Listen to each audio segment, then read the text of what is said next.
Raw Water from the Well 33. Bendiciones hermanos y hermanas de habla hispana, soy Diana Canadi, saludos desde San Luis, Missouri. Es una alegría para mí hablarles de lo que dice la Biblia acerca de los últimos tiempos. Espero que esta lección sea de inspiración y motivación para su vida, a fin de que usted como hijo de Dios, madure en su fe y sea de bendición en su casa, su iglesia y comunidad.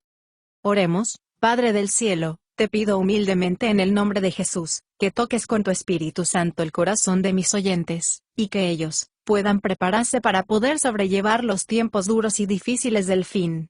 Amén. Sacando agua del pozo. Desde hace varios meses venimos hablando de por qué Jesús vino a este mundo. ¿Y qué dicen los testigos presenciales acerca de su persona y su obra? Él vino a este mundo para pagar el precio por los pecados de la humanidad con su muerte en la cruz. Primera de Juan 9:10. Cuando una persona reconoce a Jesús como Salvador y Señor, reconociendo el sacrificio en la cruz del Calvario, Dios le perdona todos sus pecados y lo declararla justo. Romanos 5:1.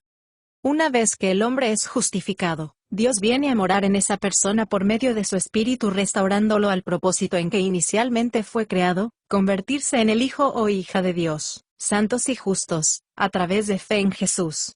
Juan 1:12-13. Esta experiencia inicial con el Espíritu Santo, se le llama nacer de Dios. El nuevo nacimiento cambia nuestra identidad de pecador a hijo o hija de Dios. Primera de Juan 5:1. Con el nuevo nacimiento empieza la vida de Dios en nosotros, y el proceso de transformación hasta restaurar nuestro ser interior que fue destrozado por el pecado hasta restaurarnos y convertirnos en parte de su familia, hijos e hijas de Dios con pensamientos, palabras y acciones conforme a las Escrituras. Jesús, con su muerte en la cruz abrió el camino para que todos los seres humanos fueran restaurados al propósito en que fuimos creados, a través de la fe en su nombre, y dándonos el modelo de cómo pertenecer a la familia de Dios. En Romanos 8:29, dice, porque Dios, a los que antes conoció, también los predestinó para que fuesen hechos conforme a la imagen de su Hijo, para que Él sea el primogénito entre muchos hermanos.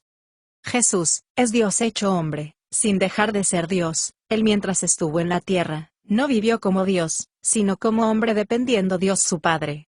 Juan 1:1, Juan 1:14. Filipenses 2:7-8. Cuando vivió en la tierra, Jesús nos mostró cómo son los hijos e hijas de Dios. Jesús agradó y glorificó plenamente a Dios, su Padre, en todo lo que dijo e hizo. Cuando nos convertimos en Jesús, no perdemos nuestra individualidad y personalidad, somos como Jesús en su humanidad, en carácter, santidad, amor y poder.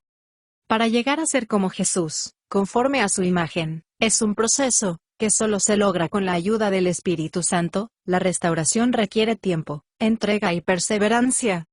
Cada día debemos investigar en la Biblia cómo debemos vivir como hijos e hijas de Dios, esforzarnos a cambiar nuestra forma de pensar y actuar.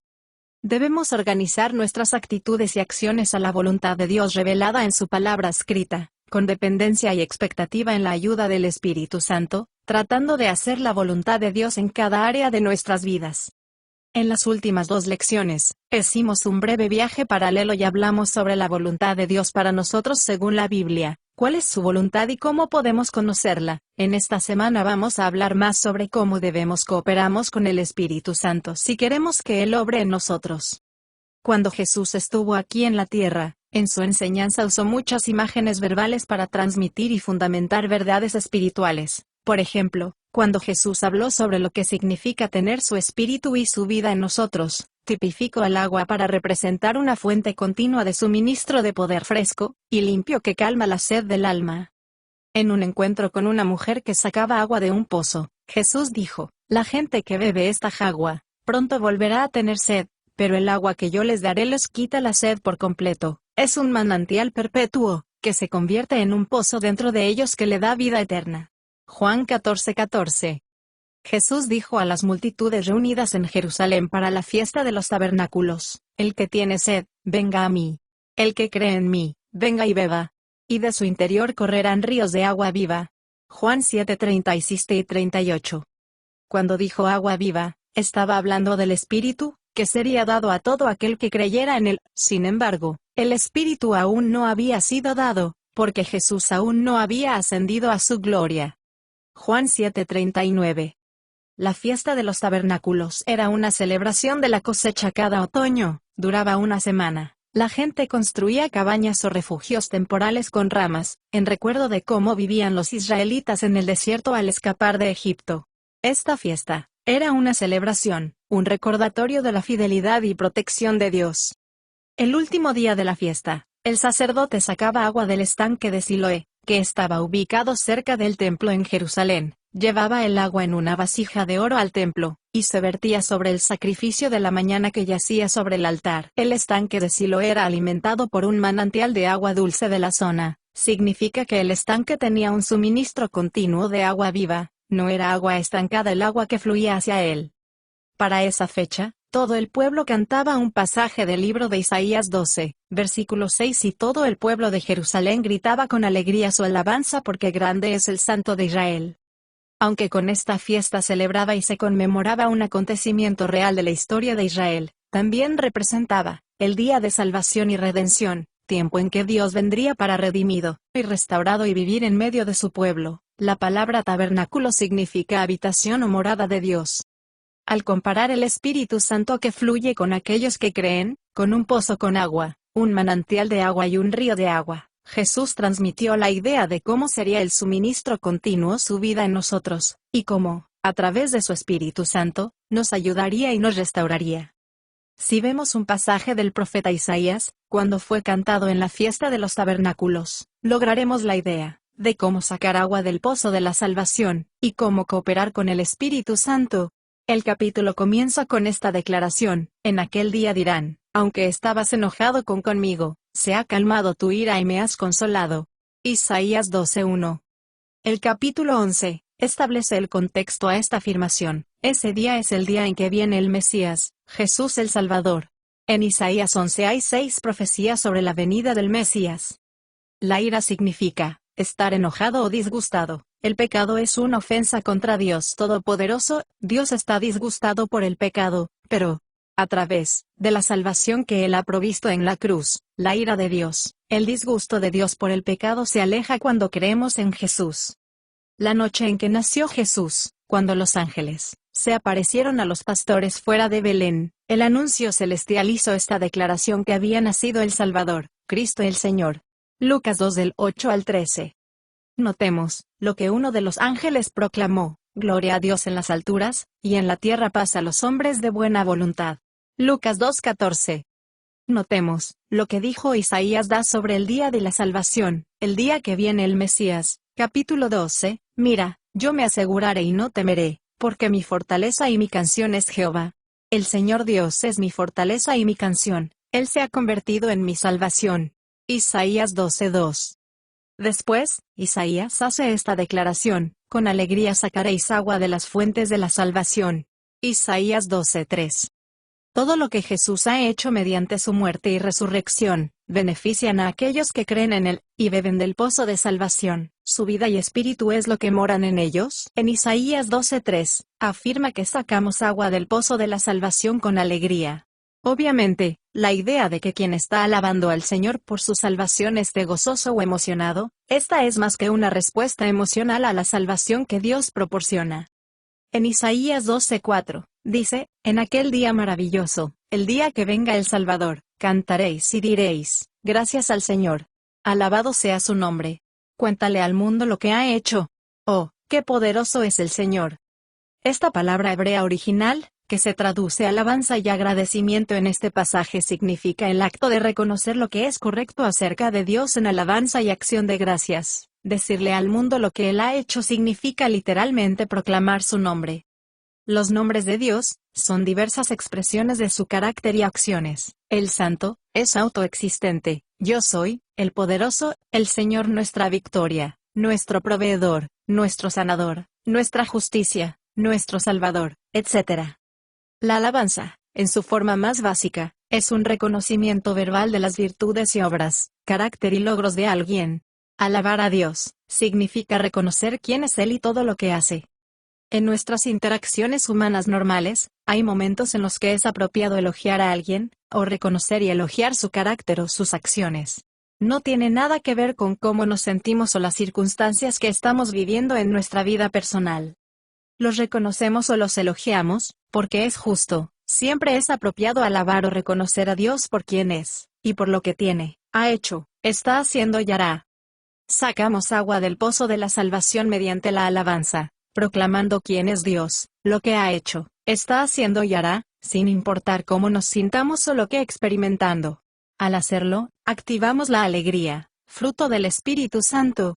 Gálatas 5:22. El fruto es evidencia exterior de la vida interior.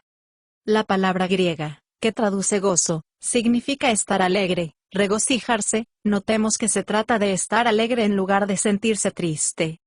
Debido a las condiciones de la vida en este mundo caído, muy a menudo, nos sentimos tristes y experimentamos todo tipo de dolor emocional. Sin embargo, en Cristo, podemos estar alegres y felices. Animar, básicamente, significa dar esperanza, instar a seguir adelante. Cuando animas a alguien, lo animas y lo alientas, dándole esperanza. Cuando alabamos a Dios reconociendo lo bueno, que es Él, y proclamamos su nombre, reconociendo quién es, qué ha hecho, está haciendo y qué hará por nosotros, nos animamos y animamos a otros. Es bueno alabar a Dios en los tiempos difíciles. Todos los hombres deben alabar a Dios por su bondad y sus maravillosas obras. En Salmo 107 del 8 al 15, y del 21 al 23, cuando leemos el Salmo completo, encontramos que el salmista reconoció a Dios, y dio declaraciones específicas sobre su grandeza, su ayuda pasada y sus promesas de ayuda presente y futura. Alabanza, la misma palabra usada en Isaías 12:4, es para reconocer lo que es correcto, justo y santo. La palabra hebrea traducida misericordia, tiene la idea de bondad, la fidelidad, amor y compás, y 0n que se expresa en actos de generosidad. Posiblemente, hayas escuchado el versículo que dice, el gozo del Señor mi fortaleza es. Nehemías 8 al 10, consideremos el contexto de esta declaración. Cuando el pueblo de Israel se encontraba en una situación muy difícil, Isaías dio la palabra para animarlos, los líderes que les leyeron la ley de Moisés y luego lo explicaron. Nehemías 8 del 5 al 7. La gente, que vive triste y llorando por su situación, es porque no se da cuenta de los muchos errores que habían cometido. Sin embargo, observamos el resultado final y el plan de Dios. El pueblo se fue con gran alegría porque habían oído las palabras de Dios y habían entendido el plan de Dios. Nehemías 8:12, en otras palabras, cuando escucharon y comprendieron la palabra de Dios, ésta los animó y los fortaleció. Cuando nos alegramos o animamos a nosotros mismos, nos alegramos, la alabanza a Dios y el reconocimiento por todo lo que ha hecho en nuestras vidas, solo nos puede mostrar el Espíritu Santo. Él es el encargado de confortar a su pueblo dándole el fruto del gozo o fortaleza interior. El Espíritu Santo está en nosotros para ayudarnos. Jesús lo llamó el Consolador, Juan 14:16. La palabra griega que se traduce consolador literalmente significa alguien llamado para brindar ayuda y socorro. Cuando la obra del Espíritu Santo es impartida continuamente en nuestra vida, la vida eterna es Jesús, la verdadera fuente de vida para nuestro hombre interior y exterior. En el libro de los Hechos, vemos hombres y mujeres que nacieron de Dios y fueron llenos del Espíritu Santo. La referencia como llenos del Espíritu una y otra vez, significa llenos de gozo y de poder. Hechos 4:8, Hechos 4:31, Hechos 13:9. Los hermanos del primer siglo, cuando experimentaron los efectos del suministro continuo del Espíritu Santo, un manantial de ríos de agua viva fluyó dentro de ellos. El apóstol Pablo les dijo a los cristianos que habían nacido de nuevo y no eran llenos del Espíritu, Hechos 19 del 1 al 7, que fueran llenos del Espíritu. En Efesios 5:18 al 20, dice, no os embriaguéis con vino, porque eso es libertinaje, disolución, sino más bien sed llenos del Espíritu Santo, dirigiéndoos, hablando unos a otros con salmos, himnos y cánticos espirituales, cantando y haciendo melodía al Señor con todo el corazón, dando gracias siempre y por todo a Dios Padre en el nombre de nuestro Señor Jesucristo. Llenos, es un verbo en tiempo presente. Ser lleno, siempre es vivir gozoso y estimulado por el Espíritu Santo. Efesios 5:18, es lo mismo que decir, ser constantemente controlado por el Espíritu. Notemos la conexión entre ser llenos, abundantemente abastecidos e impregnados por el Espíritu Santo, es cantar salmos e himnos y cánticos espirituales. Efesios 5:19. Para los primeros cristianos, los himnos significaban las escrituras. Los salmos, que eran hablados, recitados y cantados, se llenaban del Espíritu. En Mateo 26:30, al concluir la última cena, antes de que Jesús y sus apóstoles fueran al huerto de Getsemaní, cantaron o recitaron un himno, o salmo. Sabemos por antiguos escritos judíos, que, en cada Pascua, el pueblo cantaba y recitaba los salmos 113-118. Estos salmos eran conocidos como Ayel por la primera palabra del Salmo 113, alabanzas Jalal, que significa brillar, por tanto, hacer alarde, alardear, recordando la bondad, la grandeza, la liberación, la misericordia y la ayuda de Dios. El Salmo 118 tiene dos poderosas profecías sobre la venida del Mesías en los versículos 22 y 26. Después de que Jesús regresó al cielo, se compusieron nuevos himnos y alabanzas, basándose en las enseñanzas de los apóstoles. Primera de Timoteo 3:16, Primera de Corintios 15 del 3 al 4. Las alabanzas servían para glorificar a Dios y edificar a los creyentes.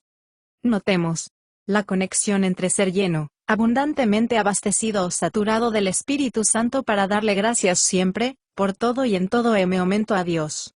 Efesios 5:20. Dar gracias significa expresar agradecimiento. Cuando contamos la ayuda pasada, la provisión presente y la promesa para el futuro, nos sientes agradecido y motivados a alabar a Dios. El problema es que, por los desafíos y dificultades de la vida, muchas veces, no tenemos ganas de agradecer y alabar a Dios. Uno de los puntos principales que hemos señalado en nuestras lecciones recientes, es que convertirse en cristiano implica cambio de dirección y de vida. Dejemos de vivir a nuestra manera y vivamos a la manera de Dios. Vivir a su manera, es comprometerse a hacer su voluntad, a pesar de todo. Segunda de Corintios 5:15, Mateo 16:24. La voluntad de Dios se revela en su palabra. La Biblia es la revelación de su voluntad y sus eternos propósitos para nosotros. Jesús resumió la voluntad de Dios en 2 mandamientos. Obedecer a Dios, amar a Dios con todo nuestro ser, y trata a los demás como deseamos que nos traten a ti. Este es el amor al prójimo. Mateo 22:37 al 40. Notemos otra declaración clara de la voluntad de Dios para con nosotros. Estad siempre gozosos, orad sin cesar, dad gracias en todo, porque esta es la voluntad de Dios para con vosotros en Cristo Jesús. Primera de Tesalonicenses 5:16 al 18. Es la voluntad de Dios que siempre nos regocijemos y le demos gracias. La palabra griega, regocijarse, significa estar alegre y no triste. La palabra gozo, el fruto del Espíritu Santo que mora en nosotros, es la misma palabra, regocijarse. Cuando elegimos obedecer a Dios y comenzamos a animarnos alabando y agradecido a Dios, el Espíritu Santo nos fortalecerá interiormente para seguir adelante con nuestra decisión. Sacar agua del pozo de la salvación. Tendremos más que decir sobre este tema en la próxima semana. Por ahora, al culminar, consideremos estos 2 pensamientos. Una de las maneras en que sacamos agua del pozo de salvación, es cooperamos con el Espíritu Santo mientras obra en nosotros, es a través de la alabanza a Dios Todopoderoso, que reconocemos quién es Él, qué ha hecho, qué está haciendo y seguirá haciendo en nuestra vida. Alabar a Dios no es una técnica requerida para obtener algún tipo de resultado, es un acto de obediencia, y una expresión de confianza en Dios Todopoderoso. Saber, darse cuenta que Él vive y que está por nosotros, con nosotros y en nosotros nos ayudará mucho a gozarse en sus propósitos. Mucho más la próxima semana.